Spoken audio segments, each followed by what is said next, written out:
পূর্ব মেদিনীপুরে অভিষেকের জনসভার দিন নন্দীগ্রামে তৃণমূলের ভাঙন। বিরোধী দলনেতার হাত ধরে বিজেপিতে যোগদান 11 তৃণমূল নেতা কর্মীর।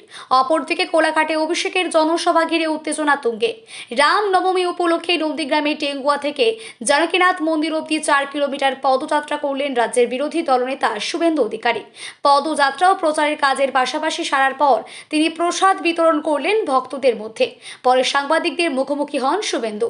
নন্দীগ্রামে অভিষেক কর্মী সভা শেষে জয় শ্রীরাম স্লোগান দিয়ে এই নিয়ে শুভেন্দু বলেন, প্র্যাকটিস করছে, আগামী 4 তারিখের পর ভগবান রামের চরণে আশ্রয় নিতে হবে। গৌতম দেবকে বলবো, আপনার মালিক একটু বোঝান। জ্বালানি সংকটে প্রধানমন্ত্রীর এমার্জেন্সি ঘোষণায় শুভেন্দু বলেন, প্রধানমন্ত্রী জানেন কি করতে হবে। রাজনীতির ঊর্ধ্বে উঠে সরকারকে সাহায্য করা উচিত। দাদা, আজকের সকালে শক্তির মন্ত্রসূচিতে 11টি পরিবার, তারা মহিলা লক্ষ্মীর ভান্ডার স্থাপক, তারা যোগদান করলেন বিজেপিতে। আজকের আবার কয়েকটা পরিবার সাধারণ না না, একজন তো ঘর অফিস হয়েছে, উনি আমার নির্বাচনে 21-এ অনেক কাজ করেছে। আমি খুব এতে ছিলাম, কষ্টে ছিলাম, সুদীপ যোগাযোগ করে আমাকে ফিরে গেছে। ওনার বিরাট অবদান আছে আমাকে 21-এ জেতানোর। পুলিশ ভয় দেখিয়ে অনেকে নিয়ে চলে যায়। আমাদের বহু নেতৃত্বকে আইপ্যাক এবং এই আইসি থানায় ডেকে ডেকে মিটিং করেছে। মনীন্দ্রকে করেছে সোনাচূড়া, যাইনি 3 বার, শ্যামল সাউকে 5 বার। মার্ডার কেসে নাম পর্যন্ত সুদীপ আর শ্যামল সাউ ঢুকিয়ে দিয়েছিল সাপ্লিমেন্টারি চার্জশিটে, হাইকোর্টের বেল দিয়েছে। চেষ্টার ত্রুটি করেনি 1 বছর ধরে, কোনো লাভ হবে না, কোনো লাভ হবে না। যারা 21-এ মমতা ব্যানার্জিকে পরিত্যাগ করেছে, তারা 26-এ অন্য কাউকে গ্রহণ করবে। ব্যক্তিগত স্বার্থে যারা এদিক ওদিক করেছে তাদের গ্রহণ করবেন, ভাবলেন কি করে? কেউ চায় না আর দেবব্রত মাইতি হোক, কেউ চায় না রথিবালা আড়ি হোক। আজকে 8 বছর পরে নন্দীগ্রামের রামনবমীর মিছিল হল। 8 বছর আগে মিছিলে নাজিমউদ্দিন হামলা করেছিল, 6টা ট্রেকার ভেঙে দিয়েছিল।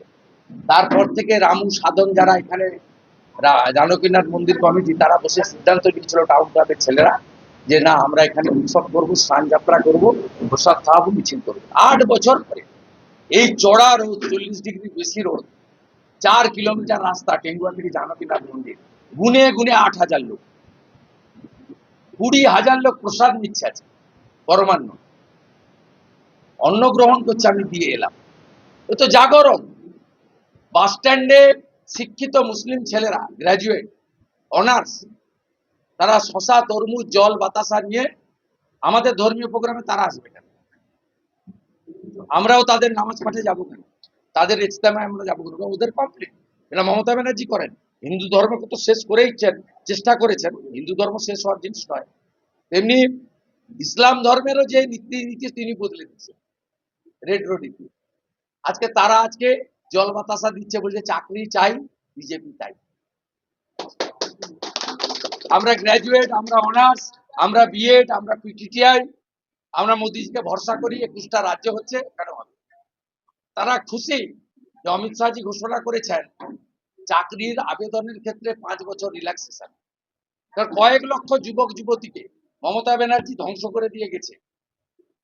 তাদের চাকরির বয়স পেরিয়ে গেছে, আর যুবকরা তো বিয়েই করতে পারে, নিজেই খেতে পারে না, বাবার সুগারের ওষুধ কিনে দিতে পারে না, আর একজনকে নিয়ে এলে খাওয়াবে। এই সর্বনাশ থেকে বাংলা বাঁচাতে চায়, তাই দিকে দিকে আজকে মানুষ ভারতীয় জনতা পার্টির পতাকা দলে সামিল হচ্ছে। 4 তারিখে দেখবেন, খুঁজে পাওয়া যাবে না, বুথগুলোর অবস্থা দেখবেন। এবং তৃণমূল এখানে যে লড়ছে সেটা দ্বিতীয় না তৃতীয় হওয়ার জন্য। আইএসএফ ভার্সেস তৃণমূল কংগ্রেস হবে, কে সেকেন্ড পজিশন পাবে। এবং আমি আজকে বলে গেলাম, বয়ালের, দাউদপুরের, মোহাম্মদপুরের, কেন্দামারির, শামসাবাদের মুসলমান বুথে তৃণমূল কংগ্রেসের থেকে আইএসএফ বেশি ভোট।